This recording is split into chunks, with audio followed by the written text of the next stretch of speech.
Paz do Senhor, meu amado, bem-vindo de volta à nossa escola bíblica. Nós estamos estudando o Evangelho de Mateus. Então, pegue a sua Bíblia, pegue o seu caderno de estudos, ore ao Senhor, pede a Ele discernimento, entendimento, conhecimento, sabedoria, pede a Ele proteção, para que nós possamos desvendar dos seus mistérios. Nós estamos agora indo para Jerusalém, ou seja, passa a discutir agora o Evangelho, o ministério de Jesus na Judeia. E ele vai falar neste primeiro momento, no capítulo 19, no capítulo 20, a viagem que Jesus fez em direção a Jerusalém. E ele começa então deixando a Galileia. Aqui o amado tem um mapa daquela localidade naquela época. Então veja, ele ficava praticamente aqui em Betsaida, Cafarnaum, nessa região aqui. Ele havia ido para cá, para Tiro e Sidom. Nós vimos também que ele foi até Cesareia de Filipe e aí ele volta. Agora ele vai passar por Samaria em direção a Jerusalém. E existe uma passagem aqui em que ocorre a ida, para uma outra localidade aqui para cima. Mas ele está indo, ele está fazendo esse caminho aqui, ó. Ele está fazendo o caminho, passando por Samaria para a Judéia. Então ele está percorrendo a Judéia em direção a Jerusalém. E durante todo o trajeto, durante todo o seu ministério, Jesus estava sendo afrontado pelos fariseus, afrontado pelas pessoas. E um dos assuntos aqui tratado no capítulo 19 é exatamente sobre o divórcio. Os fariseus estavam tentando pegar Jesus em alguma palavra, em algum ensinamento errado. Jesus aqui, ele primeiro de tudo, antes de tudo, ele lembra as pessoas a verdade sobre o propósito da criação de homem e de mulher. O propósito, por que Deus criou o homem e a mulher? Para que houvesse solidariedade, para que houvesse felicidade. Se nós voltarmos lá no Gênesis, nós vamos ver que Deus criou todos os animais e aí a palavra diz, macho e fêmea os fez. Só que quando ele chama Adão para dar nome aos animais, ele percebe que Adão não tem uma contrapartida feminina. Então ele cria a mulher, a sua ajudadora, para a sua estabilidade, para a sua felicidade. O fundamento é a união entre eles. E tudo que fosse diferente disso, tudo que fosse diferente a essa vontade de perfeição do Senhor, era contrário. A vontade era errado. E, portanto, então Jesus começa a falar sobre isso. E ele trata, mas por que Moisés então permitiu isso? Bom, a regra de Moisés que permitia o divórcio era uma regra que estava, na verdade, protegendo a vontade de Deus. Porque quando a legislação foi dada, quando Moisés deu a legislação no deserto, muitos casamentos não eram concretizados conforme esta orientação de Deus. As pessoas iam simplesmente se juntando. Além disso, prevalecia a poligamia e os homens se consideravam livres para mandar embora suas esposas sempre que quisesse. Então não precisava ter nada assim muito grave para que eles pura e simplesmente mandassem embora. Lembre-se, amados, que a mulher naquela época não tinha o mesmo tratamento que existe hoje. A mulher, ela era inferior ao homem. O homem não considerava as mulheres e as crianças. Eram o que nós chamamos hoje de vulneráveis, aqueles que estão vulneráveis à mercê das outras pessoas, submetido às outras pessoas e nem sempre, aliás, quase nunca eram bem tratados. Naquela época também haviam escolas de mestres. Os mestres escribas, os mestres fariseus, eles tinham escolas. E aí, dependendo de um mestre mais importante ou menos importante, tinham essas escolas que chamavam os seus discípulos e ensinavam os seus discípulos. Na época de Jesus, existiam duas escolas, a escola de Shammai e a escola de Hillel. Shammai, ele tinha uma visão mais rigorosa quanto ao divórcio. Ele defendia que somente seria possível por causa de coisa indecente, isto é, uma transgressão grave, por exemplo, um adultério. Hillel interpretava de forma mais flexível, mais permissiva. Ele defendia que o marido podia se divorciar por qualquer motivo. Inclusive, as pessoas diziam, em muitos escritos, vocês vão encontrar, que se ele não gostasse da comida, ou se ela deixasse queimar a comida, ele poderia se divorciar da mulher. Ou, o que era mais comum, se ele encontrasse outra mulher que ele gostasse de outra mulher, ele poderia lançar fora a sua mulher mais antiga. Aliás, isto já era denunciado pelos profetas. Isto já era feito antes. Então, o que acontecia aqui? Jesus foi chamado a falar sobre isso e Jesus ele tem um posicionamento. Ele permite o divórcio, mas ele permite o divórcio apenas em condições especiais. É a escola de Shammai. Então, o divórcio para a mulher, amados, era uma coisa muito complicada. Por quê?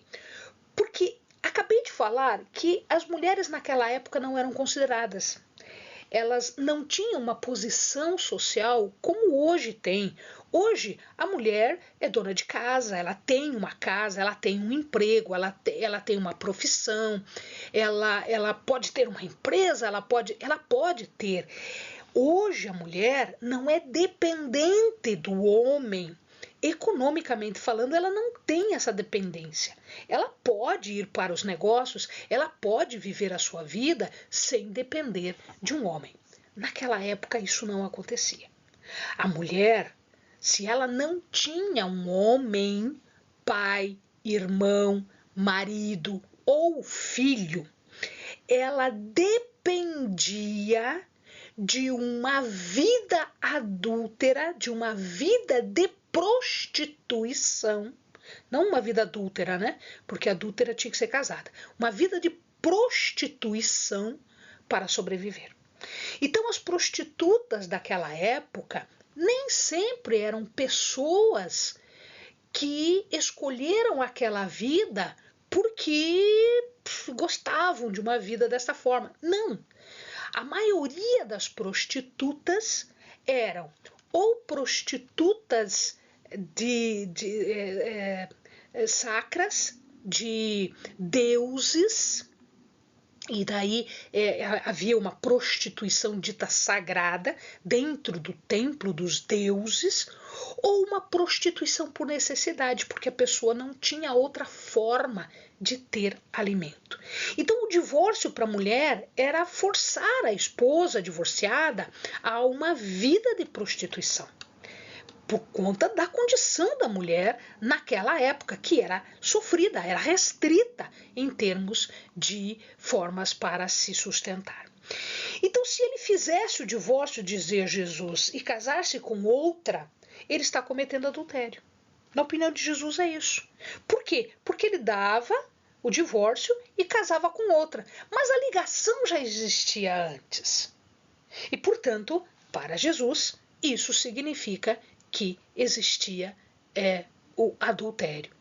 Então, o adultério, né, era uma das razões para que a lei de Moisés se aprovasse o divórcio, fornicação, pecado sexual grave, né, como o adultério, por exemplo. Então, no texto de Moisés, o adultério só era permitido nestes casos. Em todos os outros casos não se permitia o divórcio. Ah, mas na escola de Hilel se permitia. Pois é, Jesus diz que se eles fizessem isso sem esta razão, que é uma razão grave de adultério, fornicação, pecado sexual, né?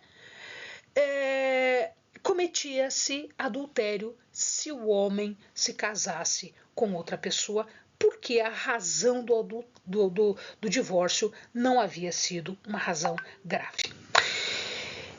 Logo em seguida, eles trouxeram crianças para que Jesus as tocasse, para que Jesus as abençoasse. Então, o que eles queriam? Eles achavam que Jesus, orando e tocando as pessoas, impondo as mãos sobre elas, elas seriam abençoadas. Então os pais traziam as crianças para que Jesus as abençoasse. Ora, os discípulos, não se sabe por quê, tentavam impedir isso, tentavam impedir o acesso das crianças a Jesus. Né? E queriam que as crianças fossem embora. Jesus aproveitou a ocasião, chamou a atenção deles, claro, aproveitou a ocasião para ensinar os discípulos sobre o reino dos céus. E aí, Jesus fala que para pertencer ao reino dos céus tinha que ser como uma criança. Jesus achava então que as crianças eram mais sensíveis para com o mundo do que os adultos. Porque o adulto, ele já está calejado das coisas. Ele já não vê a beleza. Muitas vezes ele não vê a beleza, que ele está tão calejado, ele está tão preocupado com outras coisas, que ele esquece de ver as coisas simples e as coisas boas da vida. As crianças não. As crianças conseguem ver isso. Elas sentem o que é bom e sentem as pessoas boas. E as crianças sentiam a bondade de Jesus e elas vinham para Jesus. Então Jesus ela incentivava esse sentimento para com as crianças. As crianças, elas não são pessimistas, elas não são cínicas, né? Aí, com a idade pode ser que elas fiquem pessimistas, cínicas, porque elas acabam perdendo esta sensibilidade. Jesus não está dizendo aqui que as pessoas têm que ser infantil. As pessoas não têm que ser infantis. As pessoas têm que ter as qualidades de uma criança. Uma criança confia no adulto. Ela confia nos seus pais. Ela confia na pessoa que cuida dela. Ela é receptiva às outras pessoas. E ela cria amizades facilmente. Uma criança, em geral, eu estou falando, né? Em geral, elas não criam dificuldades, elas não criam razões ou desculpas para as coisas. Lembre-se também uma coisa, a criança naquela época, ela era considerada insignificante. Falei agora há pouco, mulher e criança eram duas pessoas insignificantes, não tinham valor. Uma criança era destituída de importância, mas elas sentiam a atração da bondade de Jesus. E, portanto, Jesus explica que para ser do reino de Deus tem que ser como uma criança, não infantil, mas tem que ter essa qualidade de confiança, de receptividade, de amor, né? De ser vulnerável, de ser uma pessoa que precisa do cuidado de Deus. E aí, alguém vem e pergunta, bom mestre, e a vida eterna? Bom, aí o Senhor faz agora todo um ensinamento em cima daquilo que a pessoa está perguntando. Primeiro, Jesus pergunta, né, questiona, por que o chama de bom? Porque somente Deus é bom. Na verdade, ele não está perguntando aqui a tradução ficou um pouco truncada. A tradução verdadeira mesmo, a construção em grego, é sobre o que é bom. O que é bom? Não quem é bom. Bom, quem é bom, Deus é bom. E o que é a bondade de Deus? Aí é que está. A pergunta, na verdade, é essa. Jesus está direcionando o assunto para o que é bom. Como eu me torno bom? Como eu manifesto que é bom? Jesus lhe explica que a obtenção da vida eterna se deve a ser perseverante em obedecer os mandamentos. Os mandamentos são quais? Os mandamentos são aqueles deveres do homem para com Deus e para com o seu próximo, né? E aí, ele diz, tá, mas o que precisa fazer? Eu já fiz tudo isso. Se ele quisesse a vida eterna, tinha que guardar os mandamentos. E aí ele fala, não, mas eu sei. E ele revela que sabe. Ele tinha conhecimento teórico de tudo isso. Ele tinha conhecimento teórico, né? De tudo aquilo que o Senhor explicou, instruiu o homem acerca do que era uma boa conduta, né? Mas ele sabia que tudo aquilo ele já tinha feito, né? Então ele fala sobre homicídio. Não, eu nunca matei ninguém. Adultério, não, eu respeito minha esposa. Roubo, nunca roubei ninguém. Falso testemunho, nunca falsifiquei o meu testemunho. Obediência de filhos, sempre obedeci os meus pais. E aí ele acrescenta a cobiça e o amor ao próximo. Opa, tudo bem. Ele não era cobiçoso? Bom, ele dizia que não era. Ele tinha amor ao próximo? Bom, ele dizia que tinha. O grande problema estava exatamente aqui. Ele não permite que Jesus termine o que ele está dizendo, porque ele já cumpria tudo isso. Então, quando ele percebeu onde é que Jesus estava chegando, ele já correu falar na frente, não, tudo isso eu já cumpro. Tudo isso eu já cumpro.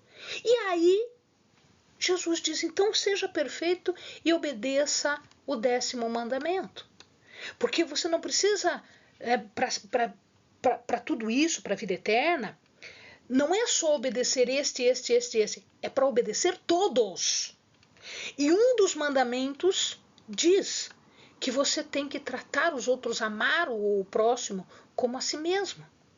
Aliás, em outra passagem nós vemos isso. Amar a Deus acima de todas as coisas e ao próximo como a si mesmo.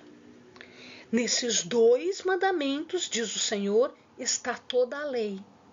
E aí, o que ele está falando? Ele está falando exatamente sobre a cobiça, porque ele era rico. Porque o Senhor diz, então, tudo bem, se você faz tudo, então vende tudo que você tem e dê aos pobres. Ou seja, você tem cobiça e ajude o próximo. E ele ficou triste. Por que ele ficou triste? Ele ficou triste porque ele tinha muito dinheiro. E aí se revela agora no coração desta pessoa o quê? A cobiça. Ele tinha mais amor ao dinheiro do que às pessoas. E ele foi triste embora. E aí Jesus diz, ora, quão difícil é um rico entrar no reino de Deus. Jesus não está falando contra o rico. Jesus está falando que aquele que é cobiçoso, aquele que tem um amor ao dinheiro e não às pessoas, porque o dinheiro tem que trabalhar para as pessoas e não as pessoas para o dinheiro, este não entrará no reino de Deus. E ele conta a parábola do camelo passando pelo fundo de uma agulha. E Aqui, amado, tem uma questão de tradução. Tem uma questão de tradução. Por quê? Porque agulha pode significar agulha, como a gente conhece agulha mesmo, aquela agulha de costura, né? E um camelo passar por uma agulha é impossível. Mas pode também significar a agulha como nome de uma porta pequena que era aberta aqui, né? Em determinados momentos do dia de uma porta maior das cidades. Então, todas as cidades que tinham muro, elas tinham portas.